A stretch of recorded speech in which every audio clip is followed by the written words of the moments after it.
U zanimljivoj ediciji Das ist Kunst pročitao sam definiciju prema kojoj je umetnost čudo koje pomera granice.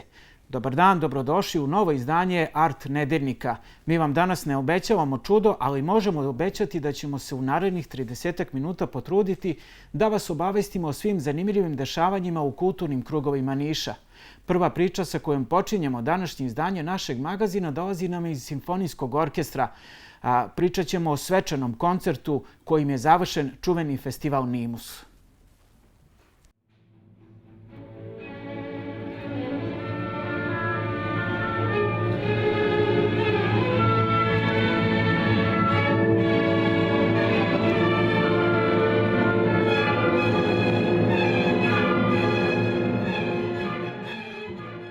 Mnogo lepo praviti muziku kad su vam u orkestru prijatelji koje već znate mnogo dugo.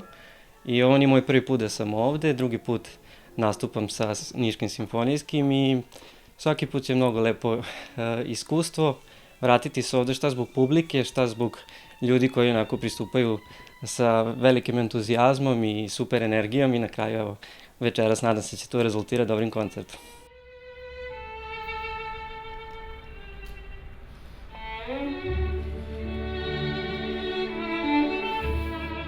Čajkovski koncert koji je ovako dobro poznat publici, muzičari ga znaju napamet i kako da kažem, uvek rado se taj koncert izvodi nekako uvek toliko je dobro napisano da jednostavno publika nikad ne može da izađe ravnodušna posle tog koncerta.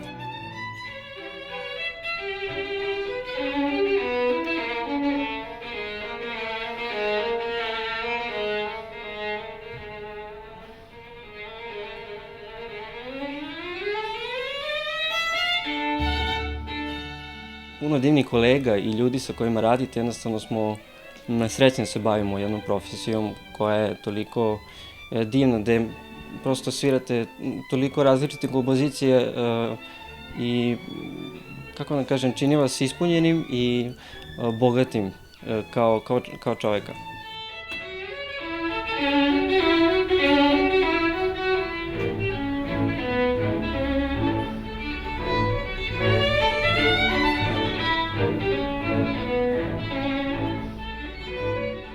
Jeste, kaže se, umetnost, ali ništa drugačije od sporta. Znači, velika posvećenost i ono što je mene uvek vodilo i dan danas me vodi, a to je san i cilj ka nečemu. Tako da, bez toga mislim da je jako teško otvoriti instrument i početi dan vežbajući, ali kad imate neki san koji želite i vidite sebe za 10-20 godina, mislim da vas to gura napred i, kao što sam rekao, velika posvećenost i onda se eto nadate da ćete imati malo i sreće, što kažu, pa će to sve da izađe na dobro.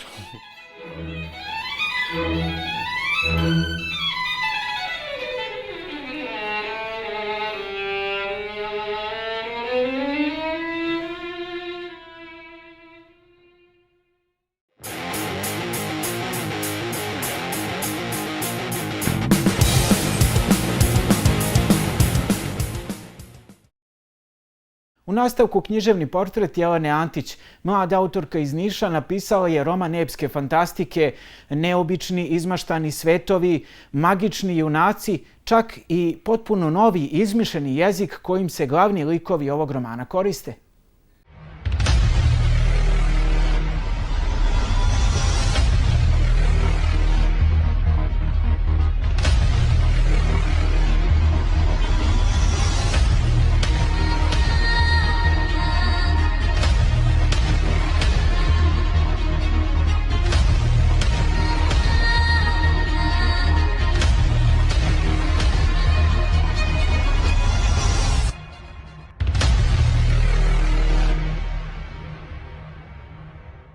Meni je znači jednog jutra sinula ta ideja. Ja sam jednostavno jasno videla sve svoje likove, jasno sam videla početak radnje i u kom će to smeru da ide.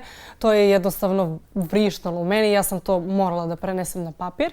I da, glavni junak ove priče je Theodora Garnet. Ona živi u svetu demona, međutim, jednog dana ona rešava da promeni svoju sudbinu i dospeva u potpuno novi svet u kome su pravila sasvim drugačija i ona se susreće sa drugom vrstom demona koji se u ovom svetu ubijaju, tako da ona mora da se suoči sa različitim opasnostima, ali na tom putu u ovom novom svetu ona upoznaje nove prijatelje, dešavaju se lepe neke nove stvari, nove ljubavi, a zatim u jednom trenutku ona dospeva u jednu neočekivanu opasnu situaciju gde će morati da pokuša sama da se izbori sa tim problemima, kako u fizičkom svetu, tako i u svom unutrašnjem, tako da na čitaocima ostaje da saznaju kojim.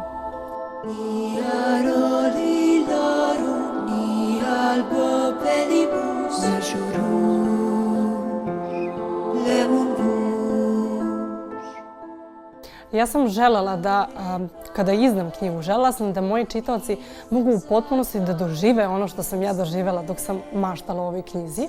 Zato sam rešila da sve te likove koje imam u glavi nekako prenesem u stvaran svet. Tako da sam uz malo crtanja, mnogo AI ilustracija i Photoshopa dostigla to da ljudi mogu i da vide te likove stvarno kako izgledaju.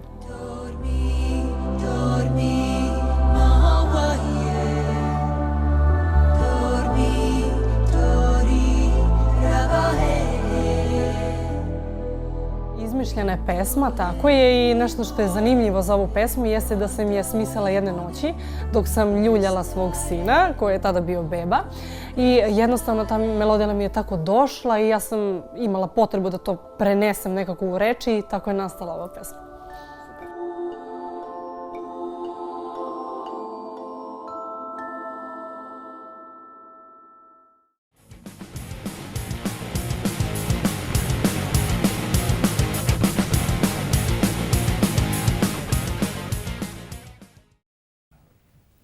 Vreme je za priču o filmu. Pogovorit ćemo koja su trenutno najaktuelnija ostvarenja sedme umetnosti u domaćim bioskopima.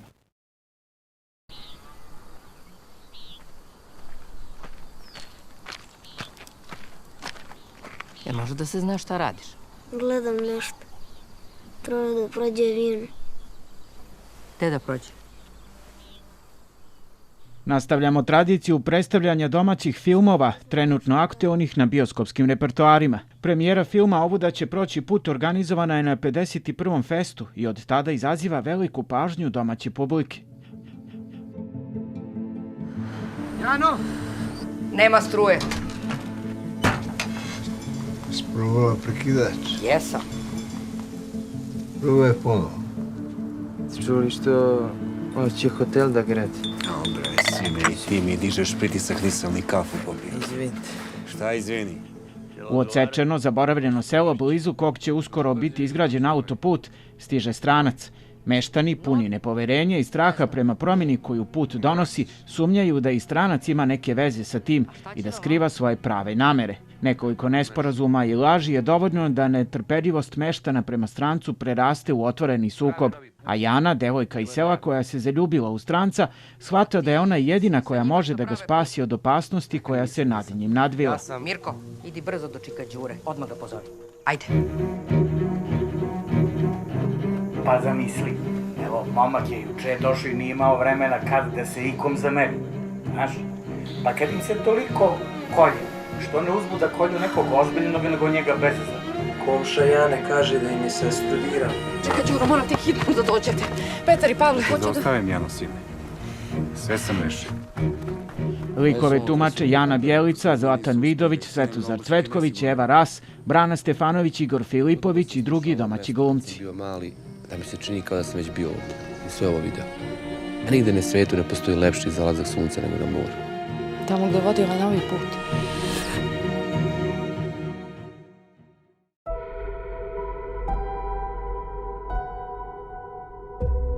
I am honored to introduce to you the creator of the Hunger Games themselves, Dean Casca Highbottom. Ljubitelje distopijskih akcionih filmova sigurno je obradovala vest da je u bioskopima novi nastavak čuvene blockbuster serije Igre gladi. Reč je o takozvanom prednastavku legendarne franšize. Film Balada o ptici pevačici iz Maju snimljen je prema svetskom mega hitu Suzane Collins. Ovo su 10. Igre gladi, smeštene 64 godine pre prvog filma. Your role is to turn these children into spectacles, not survivors. What does my mentor do besides bring me roses? I do my best to take care of you. You really want to take care of me in that arena? Start by thinking I can actually win. Lucy Great Bayard predstavlja siromašni okrug 12, a 18-godišnji Snow je njen mentor. Izgledi su protiv njega, Lucy ne predviđaju pobedu, ali nakon što prkosnom pesmom tokom ceremonije žetve uspe da zaokupi pažnju celog Panema, Snow pomisli da bi možda mogao okrenuti šanse u njihovu korist. Ujedinjujući svoju teatralnost i novootkrivenu političku mudrost, Snow i Lucy trkaju se sa vremenom kako bi preživeli i otkrili ko je ptica pevačica, a ko zmija. See how quickly civilization disappears?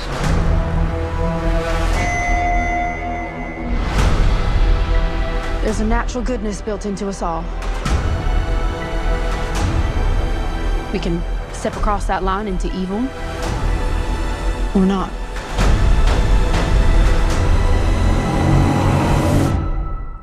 You hear that, boy? It's the sound of snow.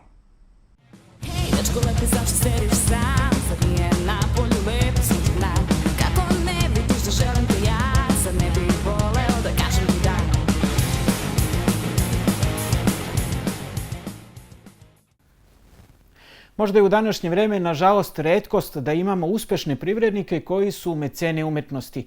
To ipak nije slučaj sa osnivačem kompanije DMV iz Niša. Ova privatna firma ima već impresivnu kolekciju likovne umetnosti u svojoj zbirci i u svom galerijskom prostoru. U ovom umetničkom prostoru nedavno je organizovana i književna tribina posvećena uspomeni na leskovačkog i niškog pisca Sašu Hadžitančića. Najveći deo života i profesionalnog rada Saša Hadžitančić proveo je u Nišu. Pisao je prozu, a za pripovetku Zvezdama povezanih 1991. godine dobio je i prestižnu Andrićevu nagradu.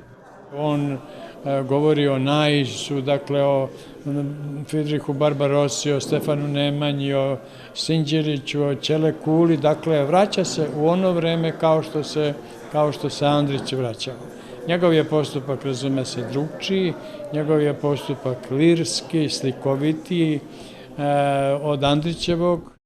Saša Hadžitančić se smatra jednim od najznačajnijih srpskih književnika s kraja 20. i s početka 21. veka. Koji se iskazao sa jedne strane kao izraziti lirski pjesnik, kao pripovjedač, kao romansijer, zatim književnika koji se iskazao kao esejista, sa odličnim studijama, recimo o dijelu Stevana Sremca, o Bori Stankoviću, o Lazi Lazareviću, kao književni kritičar jer je pratio i savremenu književnu produkciju i kao urednik brojnih časopisa, između ostalog i časopisa Gradina. Nakon otvaranja galerije preduzeća DMV pre par meseci, kada je predstavljena izuzetna kolekcija slika srpskih umetnika, ovo je prvo književno veče u tom prostoru. Planiramo da ovog napravimo jedan multifunkcionalan kulturni prostor gde isto imamo u planu nabavku klavira koji će služiti i za književne, i za muzičke, i za likovne događaje. Sećanje na Sašu Hadžitančića i njegovo delo još uvek je veoma živo među Nišlijama, što pokazuje veliki broj posetilaca književne večeri njemu u čast.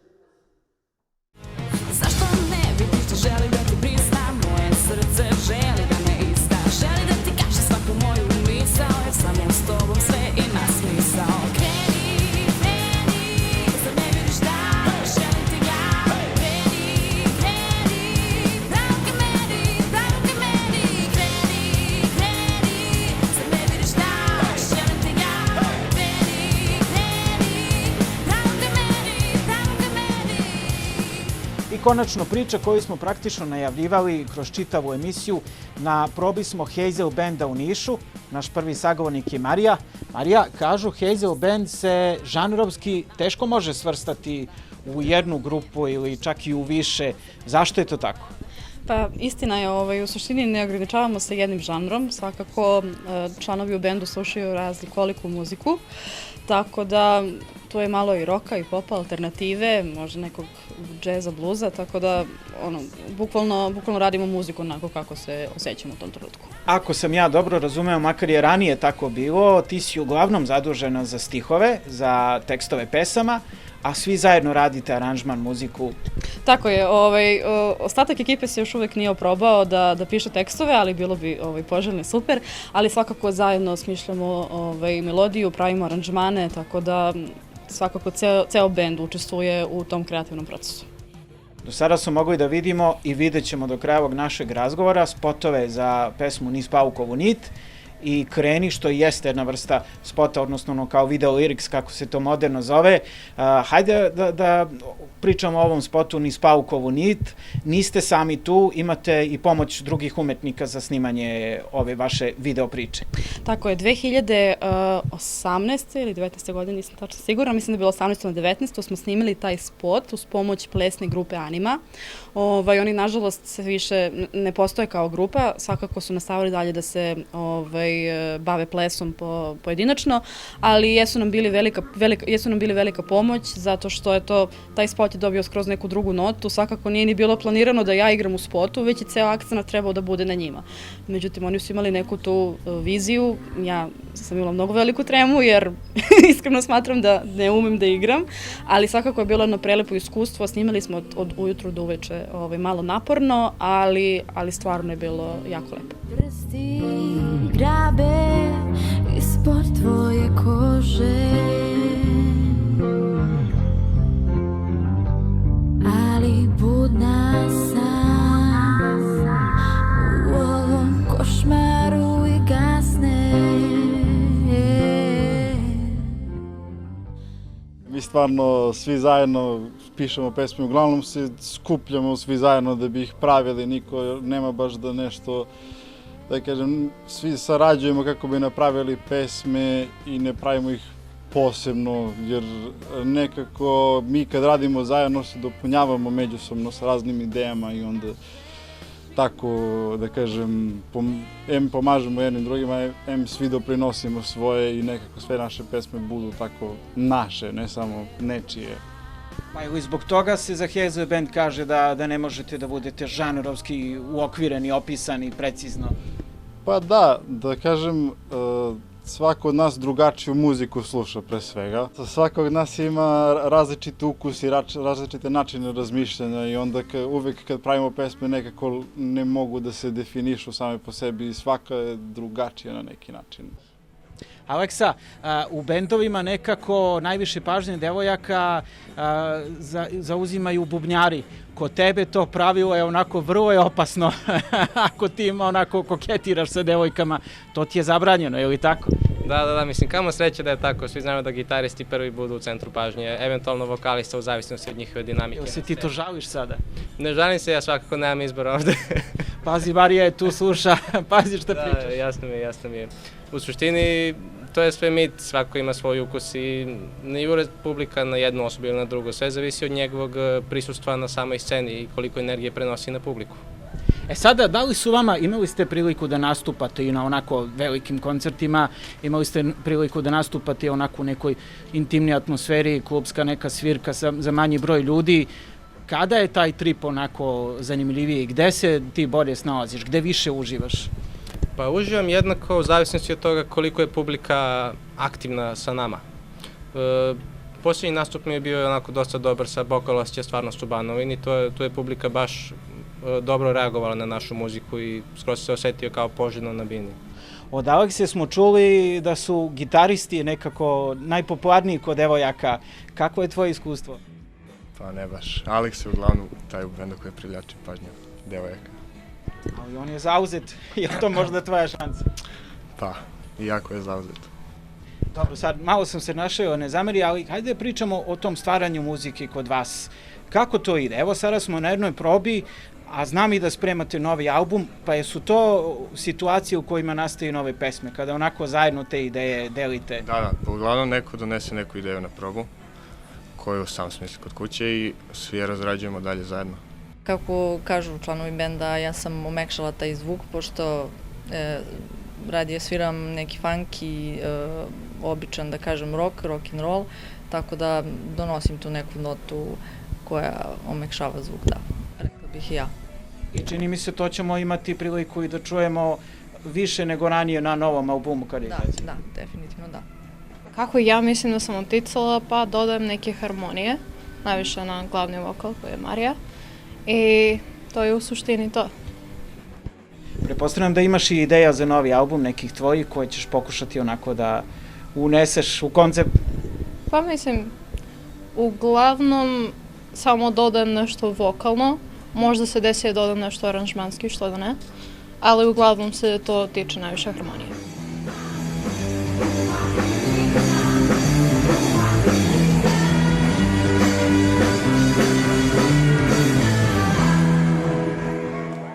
Ne možemo da ne pomenemo sada već tradicionalni festival Jovanovo sunce.